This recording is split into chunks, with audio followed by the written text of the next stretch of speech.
കോൺഗ്രസ് ഭരിക്കുന്ന ഒരു സർക്കാർ അവരുടെ ഈ വിദൂര ഭൂതകാലമൊക്കെ മറന്നുകൊണ്ട് BJP സർക്കാരിനെ പോലെ ആക്ട് ചെയ്യാണ്. അതെങ്ങനെയാണ് സാധിക്കാമെന്നാണ് എനിക്ക് മനസ്സിലാവാത്തത്. കർണാടകയിൽ ഇറങ്ങി തൂങ്ങിച്ചെത്തു എന്ന് വേണമെങ്കിൽ പറയാം. കാരണം ഞാൻ ഒരു പ്രസ്താവന BJPയുടെ ആയിട്ട് വായിച്ചിരുന്നു. ഈ സർക്കാരിന് പാവങ്ങളോട് അനുഭവമില്ലെന്ന് ചോദിച്ചുകൊണ്ട് BJP രംഗത്തെത്തിയിരിക്കുന്നു കോൺഗ്രസിനെതിരെ.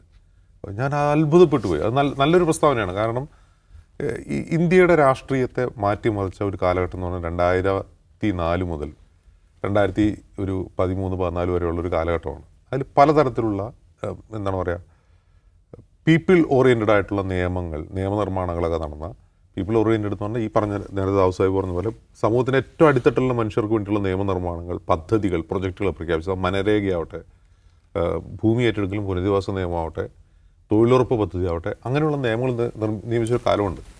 അപ്പോൾ അങ്ങനെ നിയമനിർമ്മാണങ്ങളിലേക്കും നടപടികളിലേക്കും പദ്ധതി പ്രഖ്യാപനങ്ങളിലേക്കും UPAയുടെ 1-2 സർക്കാരുകൾ പോകാനുള്ള ഒരു പ്രധാനപ്പെട്ട കാരണം അതുവരെ രാജ്യത്ത് നിലനിന്നിരുന്ന പലതരം സാമൂഹിക പ്രശ്നങ്ങൾ രാഷ്ട്രീയ വിഷയങ്ങളായി മാറിയതാണ്.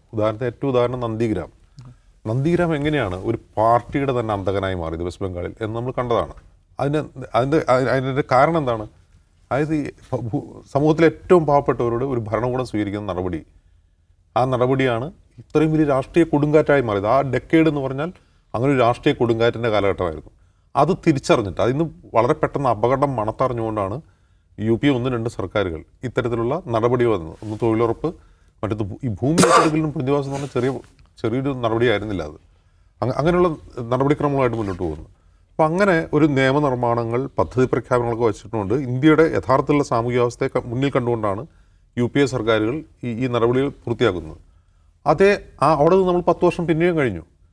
10 വർഷം കഴിഞ്ഞ് ഒരു BJP സർക്കാരിൻ്റെ കീഴിൽ ആ നയങ്ങൾക്കും ആ നിയമങ്ങൾക്കും ആ നടപടികൾക്കും വിരുദ്ധമായ നടപടികൾ ഉത്തരേന്ത്യയിൽ മുഴുവൻ നടന്നുകൊണ്ടിരിക്കുന്നു. ഒരു സമുദായത്തെ കുറ്റവാളികളിൽ നിന്ന് അവരെ കുറ്റവാളികളായി പ്രഖ്യാപിച്ച് അവരുടെ വീടുകൾ ഇടിച്ചു നിരത്തുക.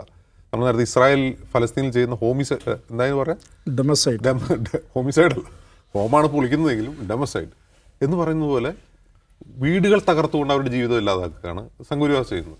അപ്പോൾ നമ്മൾ ரொம்ப ദൂരം പിന്നിട്ടിരിക്കുന്നു. അതായത് UPA കാലത്ത് നിന്ന് രാജ്യം ഒരുപാട് മുമ്പോട്ട് പോയി. എന്നിട്ട് കോൺഗ്രസ് ഭരിക്കുന്ന ഒരു സർക്കാർ അവരുടെ ഈ വിദൂര ഭൂതകാലമൊക്കെ മറന്നുകൊണ്ട് BJP സർക്കാരിനെ പോലെ ആക്ട് ചെയ്യാണ്. അതെങ്ങനെയാണ് സാധിക്കാമെന്നാണ് എനിക്ക് മനസ്സിലാവാത്തത്.